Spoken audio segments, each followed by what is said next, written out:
नमस्कार, अटेंशन में आपका स्वागत है और मैं हूं मनोज वर्मा।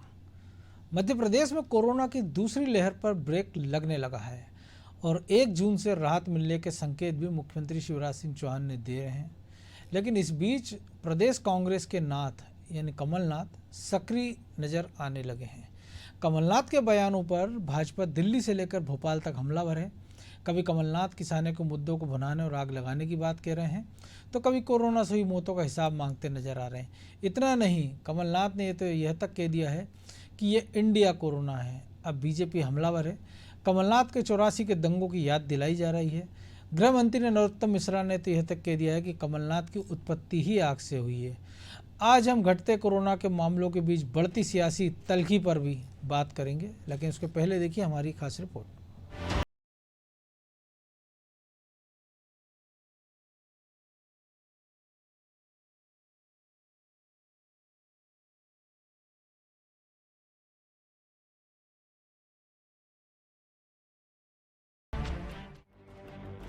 मध्य प्रदेश कोरोना की दूसरी लहर से उबरने की कोशिशों के बीच तीसरी लहर की तैयारियों में जुटा है और नेता अपने पसंदीदा काम यानी बयानबाजी में। जब लोग अस्पताल में ऑक्सीजन की कमी से जूझ रहे थे, ऑक्सीजन बेड नहीं मिल रहे थे, तब विपक्ष के नेता और विधायक लापता थे। अब हालात सुधर रहे हैं तो यही नेता मैदान में आ गए हैं और आरोप प्रत्यारोप लगाने में जुट गए हैं। ऐसे में जनता को समझ नहीं आ रहा कि नेता उनकी चिंता कर रहे हैं या फिर खुद की राजनीति चमकाने में जुटे हैं। पूर्व मुख्यमंत्री कमलनाथ द्वारा सरकार पर कोरोना से मौतों के आंकड़ों को छुपाने का आरोप लगाने के बाद राजनीति और गर्मा गई है।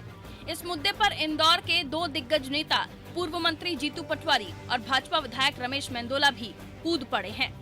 पटवारी ने लिखा, हजारों हत्याओं के बाद भी सरकार की बेशर्मी शिवराज की सोच बताती है। मेंदोला ने आग लगाने वाला वीडियो शेयर कर दिया। वहीं कमलनाथ ने शनिवार को भी उज्जैन दौरे के दौरान सरकार से कोरोना काल में हुई मौतों का हिसाब मांगा। साथ ही साथ प्रदेश में टेस्टिंग का भी हिसाब मांग लिया। देखिए, ये सब वीडियो तो ये बना लेते हैं, वीडियो छोड़िए। बात ये है उस वीडियो के पहले क्या था और बाद में क्या था। वो क्यों 5 सेकंड का वीडियो भर दे रहे हैं? उसके पहले क्या था और बाद में क्या था वो नहीं बताएंगे। पर ये राजनीति करें इस पर। ये जाके आज हमारे सामने चुनौती 2 हैं मध्य प्रदेश में। एक है टेस्टिंग की। टेस्टिंग का इन्होंने कोटा फिक्स किया हुआ है। ये इंटरनेट पर देख किनकी टेस्टिंग हुई। मैं प्रमाण क्यों दूं? आप खंडन करो। आपके पास आंकड़े हैं, आपके पास रजिस्टर है। मैं तो मांग रहा हूं कि आप हर शमशान घाट का रजिस्टर ओपन करिए। मैं तो मांग रहा हूं, मेरी डिमांड है। आप मुझे गलत बताओ। आप अगर मैं कहता हूं कि भोपाल में, ये तो 26 जिलों के तो भोपाल के अखबारों में छपा, वो तो छपा है, तो ये क्यों नहीं खुलासा करते इसका? बाकी जिलों का जो रजिस्टर है आज इंटरनेट पर दे दें कि उज्जैन में कितने, आलोट में इतने, महिदपुर में इतनी मृत्यु हुई, खुलासा कर दें और बोल दे कमलनाथ गलत है, मैं माफी मांग लूंगा। विपक्ष की सक्रियता के बीच गृह मंत्री नरोत्तम मिश्रा भी फुल फॉर्म में चल रहे हैं। उन्होंने एक बार फिर कमलनाथ पर तीखा हमला बोला। उन्होंने कहा, कमलनाथ की उत्पत्ति ही आग से हुई है, इमरजेंसी के वो भागीदार हैं। मंत्री मिश्रा ने कमलनाथ से साफ कहा कि आपदा के समय में तो सेवा की बात कर लीजिए। 2-3 दिन से रोज कमलनाथ जी से प्रार्थना कर रहा हूँ, एक आध क्लिपिंग ऐसी तो जारी करो जिसमें सेवा करते दिखो आप। एक उन्होंने कहा, आग लगाते दिख रहे हो जहां भी दिख रहे हो। हालांकि ये सच है कि आपकी उत्पत्ति आग से ही हुई है। इमरजेंसी की आग आपने देखी है, आपके गुरु संजय गांधी आपको लेके आए। फिर 84 के दंगों में सिखों के घर जलाते हुए भी जो प्रकरण आपका सुप्रीम कोर्ट में आज भी लंबित है, देश ने उनको भी घर जलते हुए देखे। अब आप मध्य प्रदेश को जलाना चाहते हो, क्या संदेश देना चाहते हो? लगातार बार बार रिपीट करना कि आग लगा दो, आग लगा दो। इस आपदा में कमलनाथ जी आपको दीन दुखी के बीच में होना था, शोषित पीड़ित व्यक्ति के बीच में होना था। वहां आप लाशें की तरह मुर्दों की बातचीत सुन रहे हो कब्रिस्तान में। क्या हो गया है आपको इस उम्र में आके? उम्र के चौथे पड़ाव पर ये उम्मीद नहीं थी आपसे। कांग्रेस नेता कमलनाथ के इंडियन कोरोना वाले बयान पर बीजेपी भड़की हुई है। कमलनाथ के इस बयान पर भाजपा दिल्ली से लेकर भोपाल तक हमलावर है। केंद्रीय मंत्री प्रकाश जावड़ेकर ने कमलनाथ के बयान का हवाला देते हुए कहा कि कांग्रेस दुनिया में भारत का अपमान कर रही है और देश की कोरोना वायरस के खिलाफ लड़ाई को भी कमजोर कर रही है। कमलनाथ ने कहा कि इंडियन कोरोना, भारतीय कोरोना, कुछ लोग इंडियन वेरिएंट कहते थे, ये तो इंडियन कोरोना कह रहे हैं। और उन्होंने आगे कहा, यहां रुके नहीं, उन्होंने कहा हमारी पहचान मेरा भारत कोविड। इस तरह का आज उनका बयान घूम रहा है और उसका आज तक, अभी तक कोई उन्होंने इनकार नहीं किया है।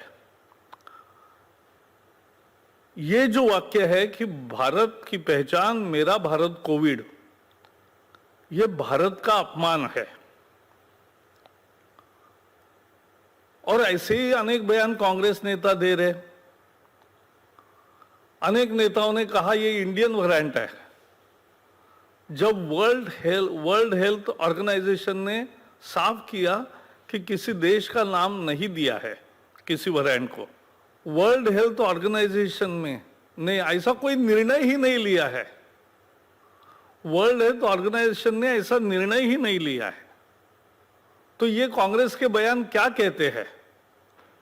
ये कहते हैं कि देश का तो अपमान है ही, लेकिन देश की कोरोना के खिलाफ जो लड़ाई है वो कमजोर कर रहे हैं, लोगों में डर पैदा कर रहे हैं, भ्रम पैदा कर रहे हैं। ये जिम्मेवार विपक्ष की भूमिका नहीं है कांग्रेस। कांग्रेस अब नकारा राजनीति पे उतर आई है। सोनिया जी बताइए कि कांग्रेस ऐसी नकारात्मक राजनीति क्यों कर रही है और आज कमलनाथ ने जो कहा इसके आपने अभी तक भर्त्सना क्यों नहीं की? जाहिर है जैसे जैसे कोरोना का ग्राफ कम हो रहा है, प्रदेश में सियासत का ग्राफ बढ़ता जा रहा है। लेकिन इन सब के बीच करीब 2 महीने से घर में कैद लोगों को 1 जून से राहत मिल सकती है। सरकार ने कोरोना कर्फ्यू सख्ती के साथ 31 मई तक तो बढ़ा दिया है। साथ में ये भी संकेत दे दिए हैं कि 1 जून से कोरोना कर्फ्यू में राहत मिलने लगेगी। मगर इस बीच शासन प्रशासन के पास कोरोना से निपटने और ब्लैक फंगस को महामारी घोषित कर इससे प्रदेशवासियों को बचाने का जिम्मा होगा। ब्यूरो रिपोर्ट, अनादि टीवी।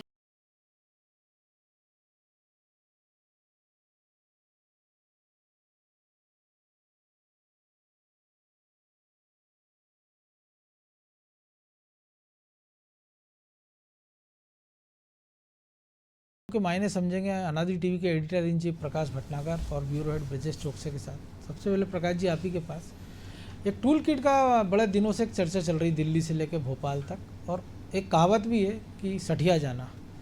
तो जो कमलनाथ के हम 3 दिन से जो बयान देख रहे हैं, आग लगाने की बात हो या इंडियन कोविड की बात कर रहे हैं वो, या और भी इस तरह के जो बयान आ रहे हैं लाशों के कि 2 लाख मौतें हो गई, 1.5 लाख मौतें हो गई, क्या उस टूल किट के तहत ये सब चल रहा है या वाकई में वो चर्चाओं में रहना चाहते हैं, या जैसा कि एक कहावत है सठिया जाना?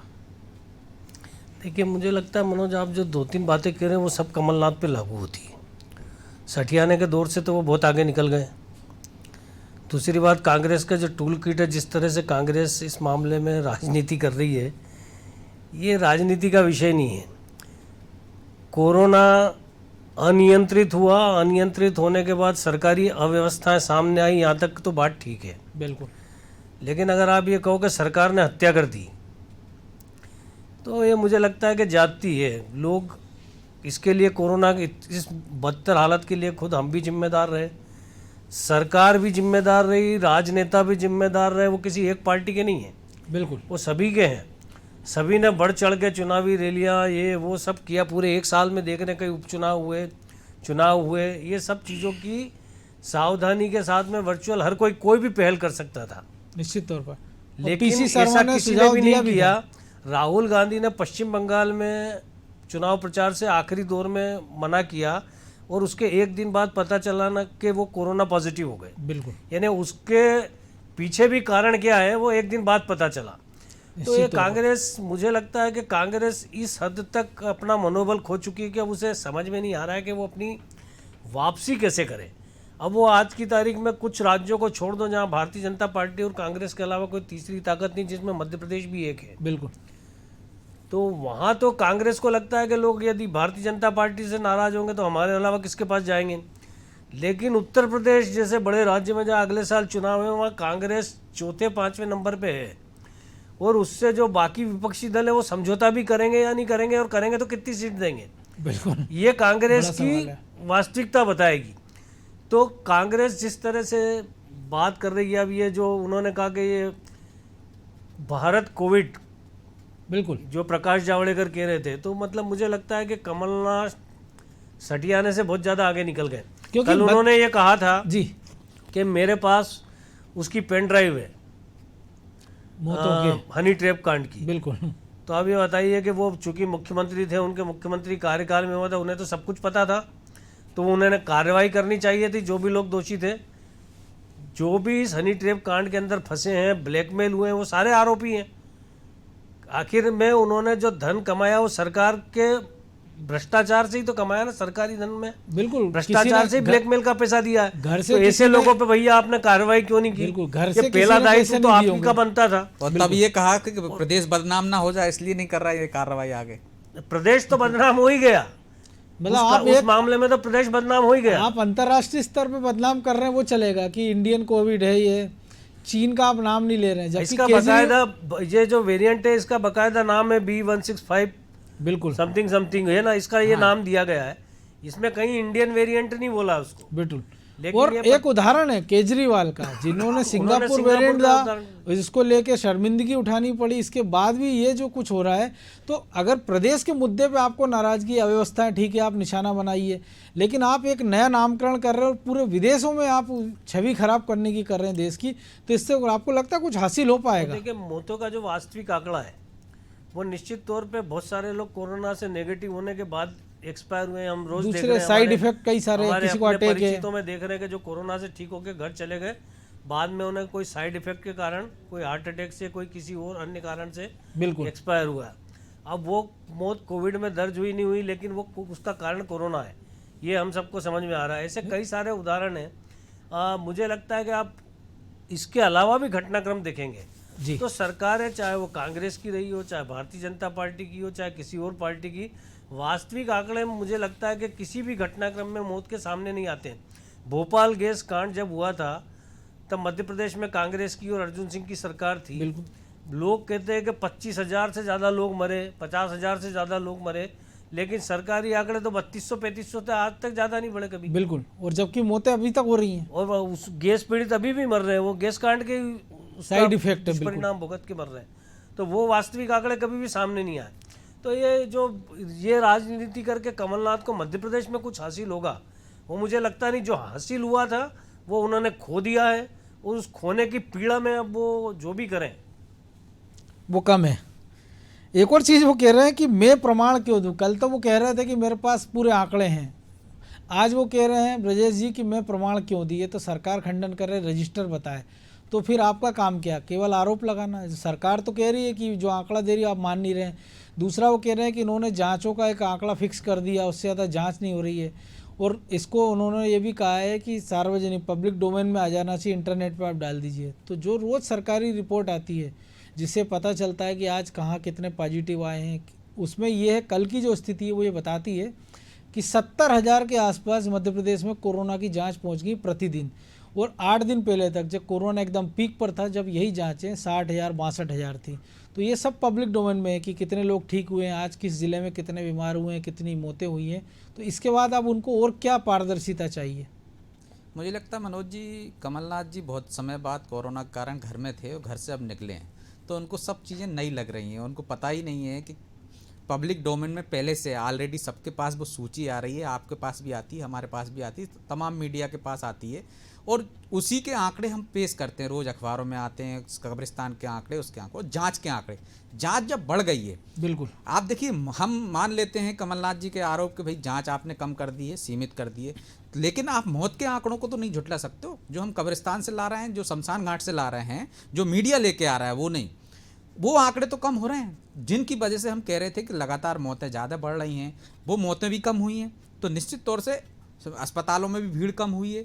आज जब मतलब भीड़ कम हो गई है, लोगों को उपचार मिलने लग रहा है, रेमडेसिविर की ज़्यादा डिमांड नहीं दिख रही है आपको, सिर्फ आपको ब्लैक फंगस की उपचार के लिए इंजेक्शन की जरूरत क्योंकि पड़ वो रही भी है। एक ऐसी बीमारी है जो मतलब बहुत रेयर हुआ करती थी और जितनी देश भर में सालाना खपत थी उतनी शायद महीने की आ गई है।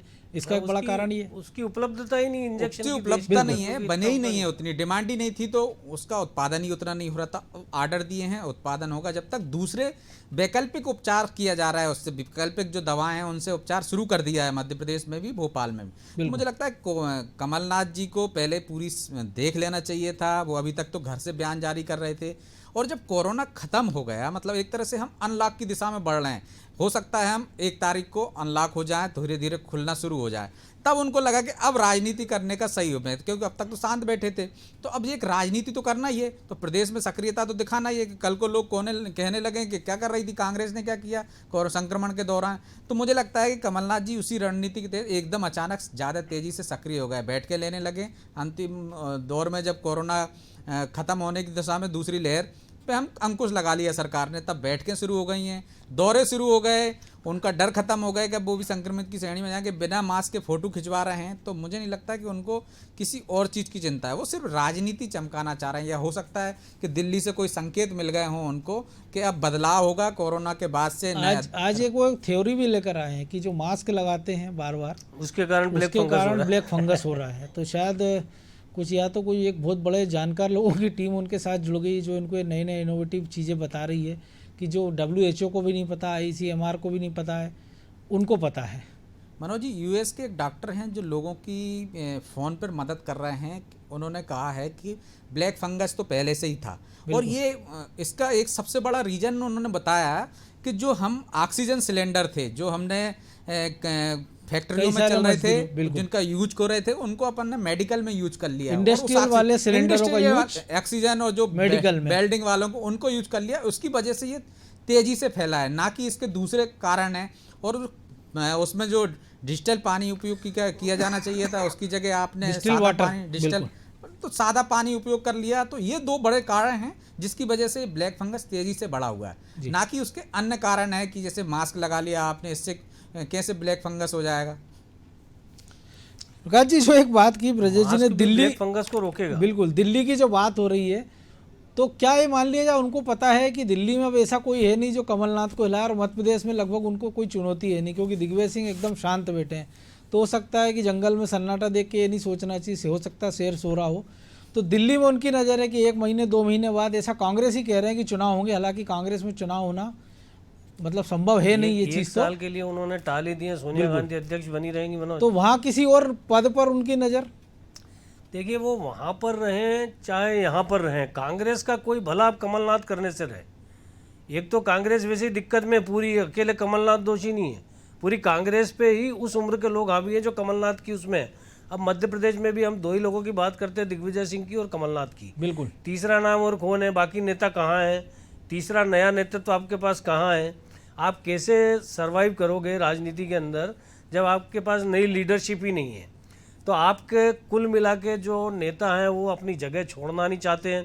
अब कमलनाथ यहाँ पे नेता प्रतिपक्ष भी हैं, प्रदेश कांग्रेस के अध्यक्ष भी हैं, दोनों पद उनके पास है, और कांग्रेस का हाईकमान उनका कुछ नहीं कर सकता, बाल भी बाका नहीं कर पा रहा है। बिल्कुल, सोनिया गांधी के साथ उनके संबंध जो भी ठीक ठाक हैं, लेकिन राहुल गांधी या प्रियंका गांधी कमलनाथ को पसंद नहीं करते। लेकिन अब वो दोनों, चूंकि ये तो संजय गांधी के, इंदिरा जी के तीसरे पुत्र भी कहलाते हैं, तो अब वो चाचा के ऊपर उनका बस चल नहीं पा रहा है। चाचा तो ताऊ जो भी कमलनाथ उनके लगते हो, वो तो चाची को जब घर में जगह नहीं मिली थी संजय गांधी की मौत के बाद, तो चाचा तीसरा कैसे सर्वाइव कर पाए? चल रहा है, देखो आप, चाचा का राज तो चल रहा है। मतलब आप ये देखिए कि राहुल गांधी या प्रियंका गांधी कमलनाथ के मामले में कुछ भी नहीं कर पाए। बिल्कुल। तो और अभी भी देखो, आपके जो कांग्रेस अध्यक्ष के चुनाव की बात हुई तो जितने सारे चाचा ताऊ थे वो सारे हावी हो गए सोनिया गांधी के ऊपर, और दोनों जो है भतीजा और भतीजी एक तरफ हो गए। तो कांग्रेस का जो कल्चर है, कांग्रेस का जो काम करने का तरीका है, उसमें कमलनाथ जब तक मध्य प्रदेश में रहना चाहेंगे तब तक रहेंगे, और उनके रहने से भारतीय जनता पार्टी को अपने आप लाभ होगा। तो जो एक बार बार एक जो राजनीतिक हलकों में कहा जाता है, कांग्रेसी भी अब तो कहने लगे कि ये शिवनाथ सरकार है, तो शायद एक वो फैक्टर भी होगा।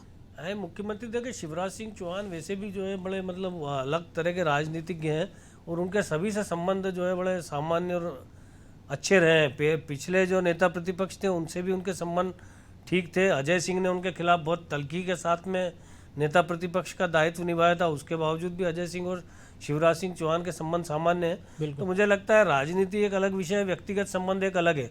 तो कमलनाथ और शिवराज सिंह चौहान के भी व्यक्तिगत संबंध अच्छे हैं, ये हम देखते भी रहे कई बार बोलते हैं, लेकिन राजनीतिक संबंधों की बात अलग होती है। तो राजनीतिक संबंधों में कमलनाथ जो कर रहे हैं वो ठीक है, लेकिन तथ्यात्मक तरीके से जनता के प्रति आप जवाबदार हो।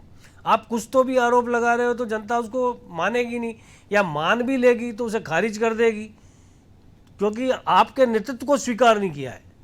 और अगर मान लीजिए कमलनाथ के नेतृत्व को मध्य प्रदेश के लोगों ने पसंद किया होता तो जो कांग्रेस के विधायकों ने बगावत की थी उसे जनता, कई आखिरकार 9 विधायक हारे थे ना ऐसे, बिल्कुल, तो बाकी भी हार जाते। लेकिन लोगों ने शिवराज सिंह चौहान के फेस को देखते हुए एक मजबूत और स्थिर सरकार के लिए भारतीय जनता पार्टी को वोट दिया, और उनके कहे पर भरोसा भी किया। तो इससे ही कमलनाथ का नकारापन तो साबित हो गया कि लोग 15 महीने में ही उकता गए आपसे। बिल्कुल। और दूसरा ये भी हो सकता है कि जो शिवनाथ वाली जो आरोप उन पर अपनी पार्टी में लगने लगे, जो सगबुगाहट उठने लगी, तो हो सकता है उसको धोने के लिए वो अचानक सक्रिय हो गए हों, तमाम आरोप लगाने लगे हों सरकार पर। लेकिन एक और चीज़ है ना कि अगर उसी की बात की जाए, कि कहे की बात की जाए या भरोसे की बात की जाए, तो जो उनका कल वीडियो वायरल हुआ है, जो सबसे पहले अनादि टीवी ने दर्शकों को बताया था अपने, कि जो किसान आंदोलन में आग लगाने की बात कह रहे थे, वो कल तक पूरी पार्टी शाम तक कहती है कि ये वीडियो फर्जी, ऐसा कुछ है नहीं। आज वो खुद कहते हैं उज्जैन में कि वो 5 सेकंड आप बता रहे हो आग लगाने का, उसके पहले मैंने क्या कहा, बाद में क्या कहा, इसकी कोई बात नहीं हो रही है। और जो भटनागर जी भी कह रहे थे कि 2 नेताओं के अलावा तो कई सारे नेताओं के पास एक मौका था इस कोरोना काल में। हम देख रहे हैं विक्रांत भूरिया की तस्वीरें आ रही हैं कि वो अस्पतालों में कोरोना किट पहनकर वो लोगों का इलाज कर रहे हैं, PPE किट पहनकर। कई सारे युवा नेता थे, नकुलनाथ कहाँ हैं, जयवर्धन सिंह कहाँ हैं, जीतू पटवारी आते हैं, एक भाषण देते हैं कमलनाथ की शैली में ही, वो चिट्ठी पत्री ट्विटर से काम चलाते हैं। आज भी उन्होंने, जैसे कल कमलनाथ ने कहा, आज उन्होंने कह दिया हज़ारों मौतें हो गई हैं, कैसे हुई, कब हुई, कहाँ हुई, कोई आंकड़ा नहीं है, सरकार जिम्मेदार है। ऑक्सीजन की कमी उनकी नज़र में अभी भी बनी हुई है, अभी भी उनको लग रहा है कि अस्पतालों में बेड नहीं है, अभी भी वो ये रोज़ कह रहे हैं कि इंजेक्शन नहीं है। जबकि अगर भोपाल की हम बात करें तो सरकारी अस्पताल जो सबसे ज़्यादा भरे हुए थे, हमीदिया अस्पताल हम चले जाएं, कि ये स्थिति है कि कई सारे बेड खाली हो गए हैं, कई सारे वार्ड खाली हो गए, उनमें आपको ब्लैक फंगस का इलाज किया जा रहा है, 50 से 60% बिस्तर खाली सरप्लस है। वही आंकड़ा उसी पब्लिक डोमेन में है जिसमें कमलनाथ मांग रहे हैं। तो क्या कम से कम आप लिख रहे हो बहुत, ये तो ठीक है, कम से कम पढ़िए तो। निश्चित तौर पर पढ़ना भी चाहिए मनोज जी। और मेरे एक मित्र ने भी, उनका हॉस्पिटल है, तो कोविड हॉस्पिटल खोला था, जैसे कि बंसल वालों ने भी खोला है। उन्होंने 2 दिन पहले ही बंद कर दिया उसको, क्योंकि अब मरीज नहीं आ रहे हैं अस्पतालों में। तो ये तो सही है कि सरकारी अस्पतालों में भी बेड खाली हो गए हैं, ऑक्सीजन सरप्लस हो गई है। हाँ, एक ब्लैक फंगस के इंजेक्शन की जो क्योंकि कमी है, मरीजों उसके का आंकड़ा ऑर्डर बता रहा है ना, 18,000 से हम 4,000 5,000 पे आ गए। तो मतलब हम कम से कम ये तो नहीं कह सकते हैं कि जांचें कम हो रही, जांच की संख्या ही बढ़ गई, क्योंकि मरीज तो कम हुए हैं ना, जांचें तो हो ही रही हैं, तो पॉजिटिव भी कम आ रहे हैं, इसलिए अब अस्पतालों में पर्याप्त जगह है।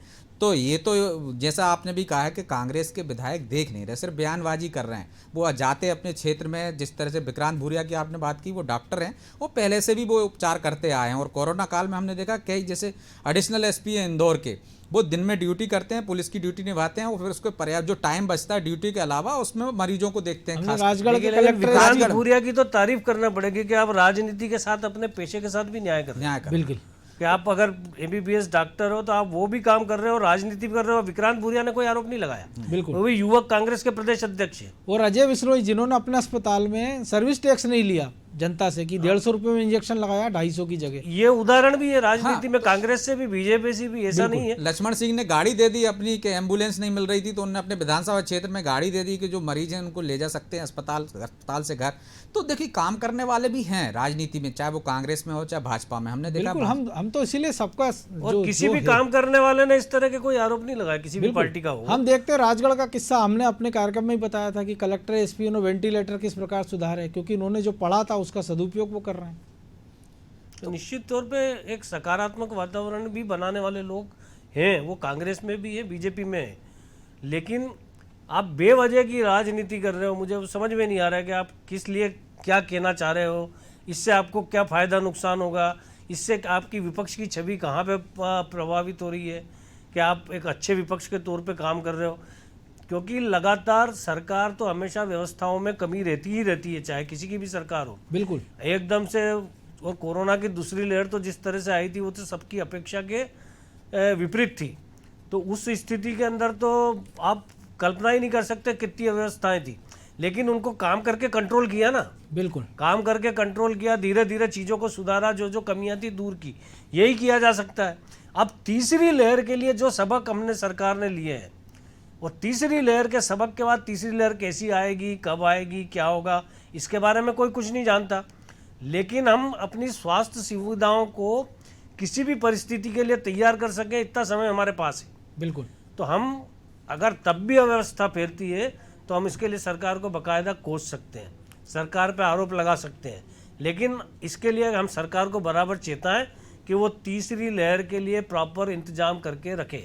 ये विपक्ष का काम होना चाहिए था। और विपक्ष का काम है मनोज जी कि वो उसको गलतियां हैं, सबक दिखाए, सरकार को बताए, आईना बताए। लेकिन जब महामारी जैसी कोई विपत्ति आती है तब सकारात्मक रोल भी निभाए कि वो अपने साथ साथ सहयोग भी करे। लेकिन ये भी है ना कि आईने में आप दूसरे को दिखा रहे हो, कभी कभी खुद भी आईना देख लेना चाहिए ताकि आपकी शकल सूरत भी उसमें दिखे। और वैसे भी मोटिवेशन स्पीकर जो गुरु हैं शिव खेड़ा, उन्होंने कहा है कि अगर आपके पास समाधान नहीं है तो आप खुद समस्या। तो उम्मीद की जाना चाहिए विपक्ष समस्या नहीं बनेगा, समाधान बनेगा। बहरहाल आप दोनों का बहुत बहुत शुक्रिया। तो निश्चित तौर पर जिस प्रकार की जुबानी जंग छिड़ी हुई है कि तमाम तरह की बातें, आरोप प्रत्यारोप का दौर चल रहा है, लेकिन ज़रूरत आज इस बात की है कि आप एक बेहतर समाधान सुझाइए। आप बताइए कि आप क्या बेहतर सरकार को कर सकती थी, कैसे प्रदेश के जो करोड़ों लोग हैं उनको आप राहत पहुंचा सकते हैं, कैसे लाखों लोगों का आप जीवन बचा सकते हैं। क्योंकि जो तीसरी लहर है उसके बारे में कहा जा रहा है कि वो बच्चों के लिए खतरनाक है। और दूसरी लहर के जो आंकड़े आ रहे हैं, खासतौर से महाराष्ट्र की बात करें कि बम्बई की या उसके आसपास की, कि 0 से 12 और 12 से 18 साल की उम्र तक के लाखों बच्चे इसी दूसरी लहर में शिकार बने हैं। ठीक भी हुए हैं, लेकिन जो तीसरी लहर की हम आशंका जता रहे हैं या संभावना जता रहे हैं वो कितनी खतरनाक होगी। लेकिन उसके पहले ये जो जुबानी जंग की लहर है, ये जो एक नया वायरस है जो जुबान से फैलता है, लोगों को मनोबल गिराता है, सरकारी सिस्टम पे अनर्गल आरोप लगाता है, उससे फिलहाल बचने की ज़रूरत है। और उम्मीद की जाना चाहिए एक जिम्मेदार विपक्ष इस बात को समझेगा। और सत्तारूढ़ पार्टी के नेताओं से भी हम आग्रह करेंगे कि वो भी इस प्रकार की जुबानी जंग से बचें और सकारात्मक माहौल बनाने का प्रयास करें। अटेंशन में आज इतना ही, मुझे दीजिए इजाज़त और आप देखते रहिए